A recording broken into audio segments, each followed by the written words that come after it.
fatal heart impacts, past painful scars. In fact, I blast tasteful bars and pass. I back up my actions, fact don't ask, grab reactions, jacked attack with every word, then act with class as they hear me snap. I got nothing to lose, cause I fought and felt the bruise. Now I'm not the one confused, call the shots and they produce. I ain't lost, I'm finally loose. Pick a new silver excuse, I need the views to boost me to a new abuse of being used. Everybody wants a piece now, y'all can rest in peace now. You're dead to me, so peace out. Remember, you're discreet out. Get ready for defeat now. Alrighty. Hello everybody. This is Kirusho here, and now, I finally figured out the issues I was having with my recordings. Now, with that being said, it is currently very early or very late for me. So, depending on who you are, it could be either one. Now, I don't really care, I just want to record. Now then, with that being said, let us begin. Now, I don't exactly remember where we left off in the timeline. I just know it's around the area of, I want to say, the Sludgeville attack, where a few weeks may have passed, or at least months. So if I get this wrong, please bear with me. If it's right, just don't question it. Now, we will pick up 5 months after the Sludgeville attack, where nothing has returned back to normal. In fact, things seem to just keep getting weirder. The more time Midoriya and Bakugo spend here, the more time they realize a lot of things are different. And, well, it's not just pro heroes. It seems like even people's personalities can be switched around. The male Midoriya finding that out whenever he encountered the female Bakugo, who did seem to be the exact opposite of his best friend, the male Bakugo. Her being extraordinarily timid and shy, while his counterpart is actually more open and, well, has a fiery temper. Now, with that being said, we do pick up with today, where we have an unnamed man sitting on a rooftop, as he is sitting there with another person. The man simply just asking him when would be the best time to simply even do this. Well, I don't know. First of all, I brought you into existence because I thought this would be a lot more interesting. Interesting, really? You do realize I have things to do. Yes, I'm aware. I could bring in other counterparts. But, well, you are more mature. You are more dangerous. Or, well, as dangerous as you can be. And the other hitman I want to bring is busy. And the other one I want to bring before him is crazy.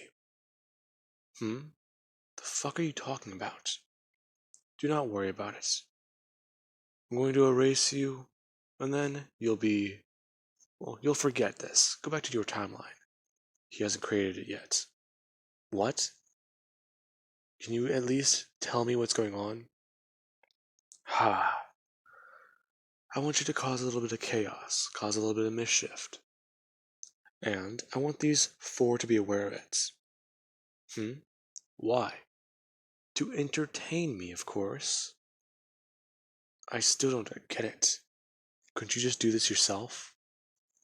I already have. What? I have already.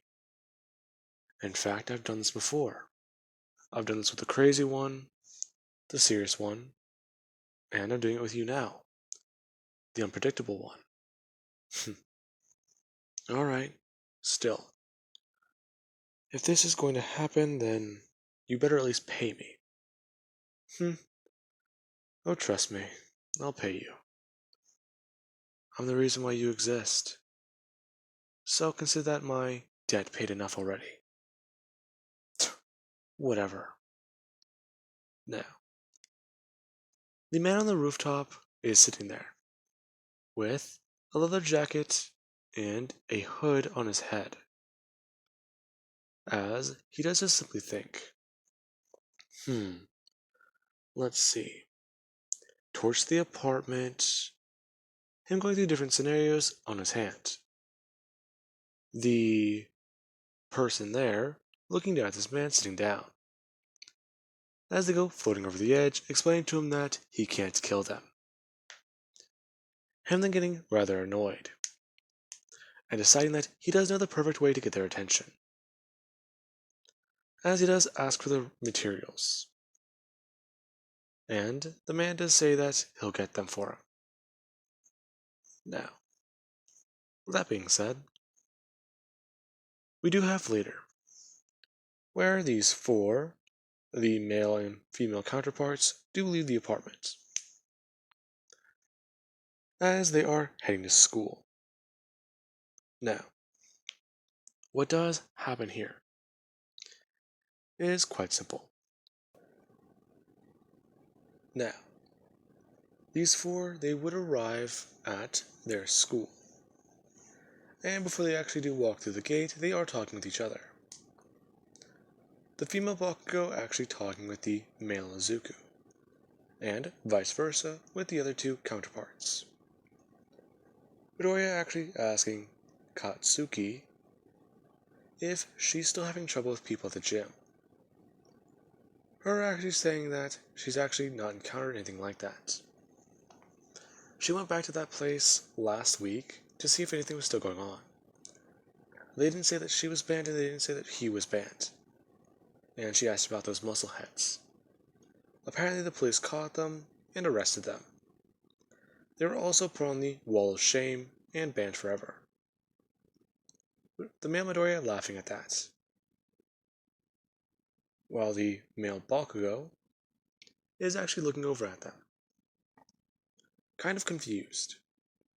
He knows a little bit about what they're talking about. His female self explained it to him one day when they were eating dinner with Bakugo's father. Now, he actually does go to open a conversation with Izuki, the female Midoriya. Her at least talking about things she wants to try to do.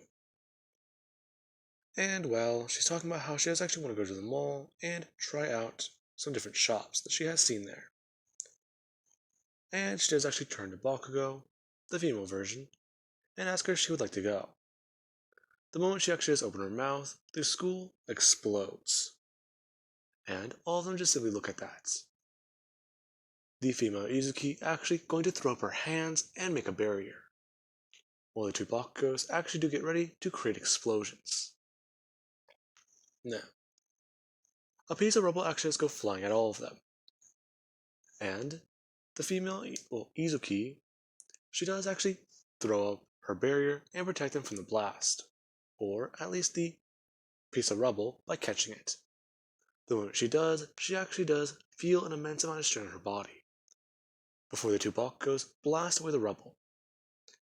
And all of them quickly do try and get away, trying to figure out what just happened. All of their ears are ringing, and the school is currently burning, along with at least multiple students who are left inside.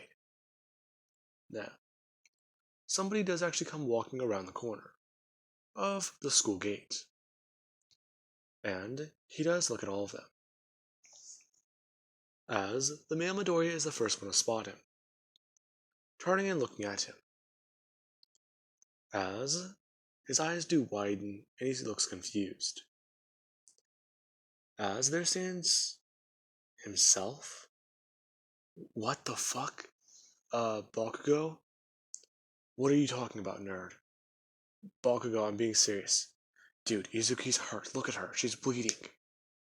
I think that's the least of our problems. What are you looking at, nerd? What the fuck? Is that... Yeah. I think that's me. Him at least pulling up a small little horn, and putting it up in the air as he does actually blow down on it. This getting everyone else's attention, as he then actually does hold up his gun, firing it up into the air and saying that Listen, everyone.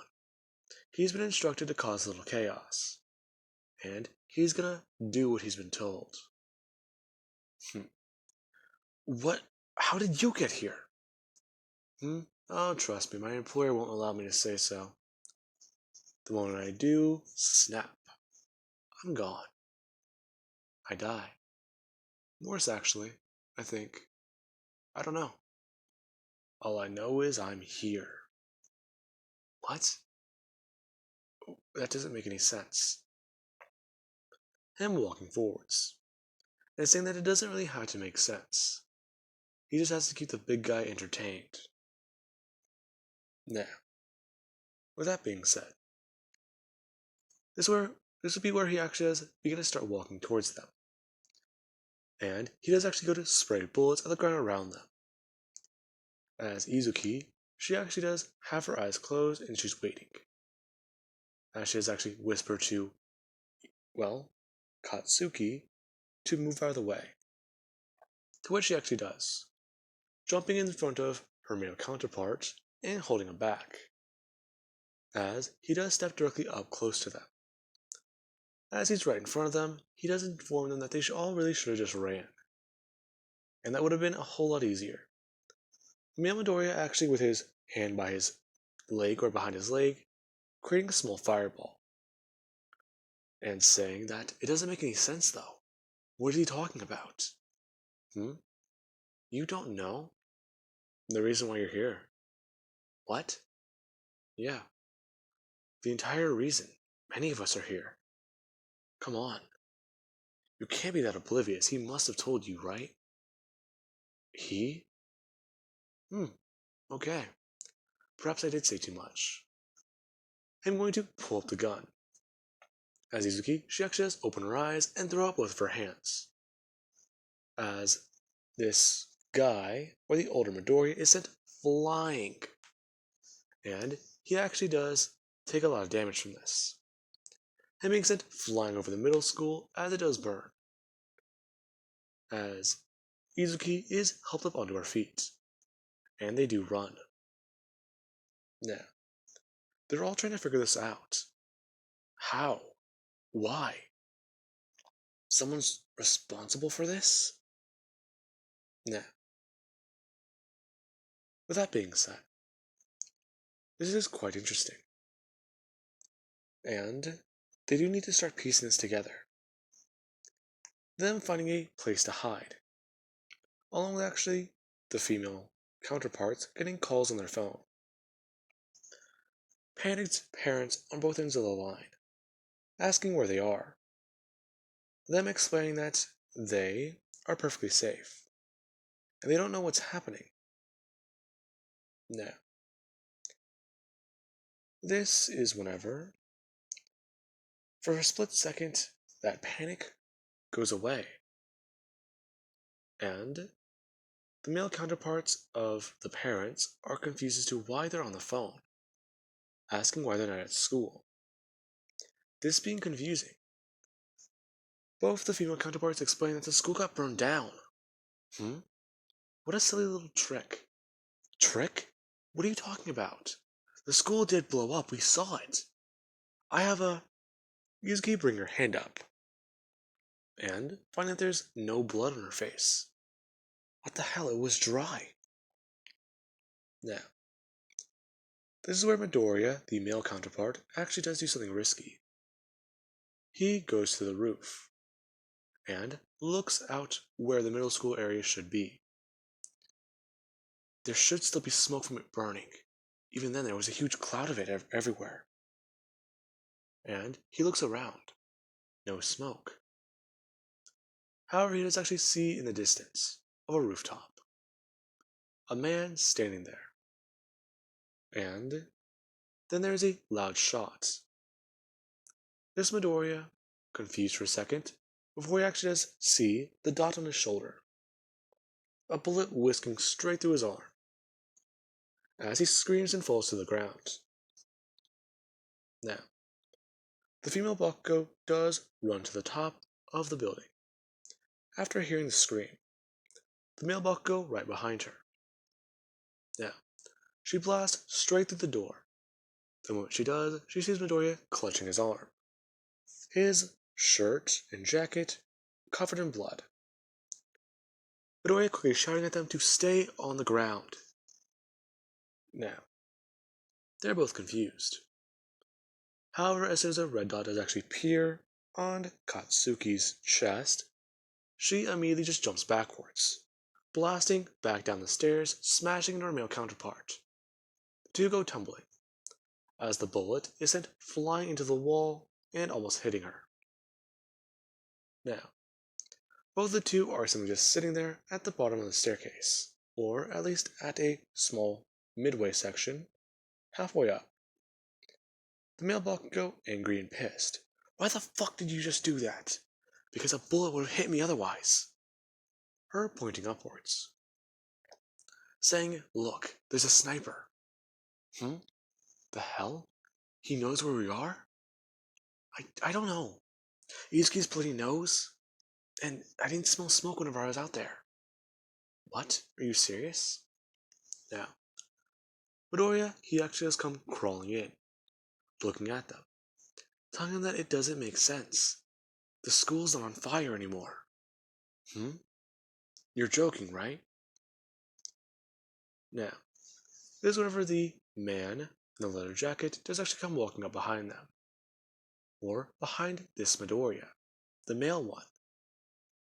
And he actually does go to bend down and pick up the guy, holding him by the back of his neck and informing him that it doesn't make sense either. He doesn't know. In fact, the guy's a big fan of entertainment. So, he doesn't really care. I mean, seriously. At this point, would you even mind if I tell you? Fuck it, why not? Anyways, the one in charge here is him then saying something, as he's then turned to dust. Now, this does confuse all of them, as their noses begin to run, and they're trying to make out that word he just said. What? Oh, what happened? Where'd he go? I don't know. But, did you hear that? What? No. That sound. That noise, what was it? I don't know. I think I've heard of something like that before. The female Midori does say, who is staying there and does look a bit more dazed and confused. Huh? You heard something like that before? Um, I think so. What do you mean? Uh, um, her quickly just falling backwards and landing on the ground. As Midoriya does get up and go to actually at least check on his arm. He feels like it went numb. Him looking at it and finding a sealed bullet wound. Now, this is insane. Okay, hang on. I was just shot, right? Huh? Wait, yeah, you were. I think so, yeah. Okay, does anyone remember what just happened? Right. Wait. The guy blew up the school, right? Yeah, that's the first part of it. The female Bakugo was on sync. The male Midoriya sang, and then a different version of him appeared? Yeah, he did? Okay. So, we then came here, called our dads, and, I walked up to the roof to see if the school was still on fire, because they were so confused. Yeah. Then you were shot. Then the guy got here way too fast. Yeah, he did, actually. Hang on.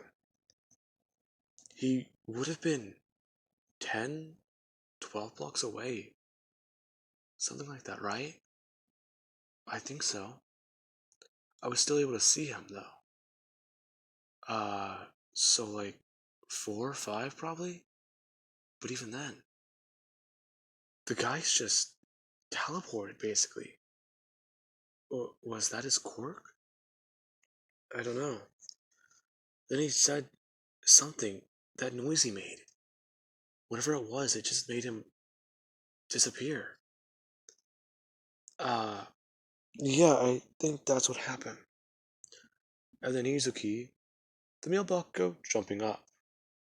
The female Bakugo having her feet thrown off of him, or thrown up, as he does actually run over and check to see if she's okay, talking about how it seemed to have affected her more, and how this isn't good. Now, these four do actually head back home, and the male Bakugo, or the male Mitsuki, is confused as to why these two are back. Both of them just telling him to shut the hell up and to let them just stay here for a minute. Him confused as to why these two are getting along and are on the actual same page. While over at the apartment with the male Inko, she's kinda concerned. These two just walked in and didn't say a single word. Or not really walked. The male Midoriya was carrying the female one in. She was unconscious. And he was so worried. That wasn't even his first question. He wanted to know what happened. And Midoriya had to make him an excuse. When they were on their way to school, she just collapsed. He doesn't know. And, well, it could be anything. Now, with that being said, I do hope you guys enjoyed and have an amazing day.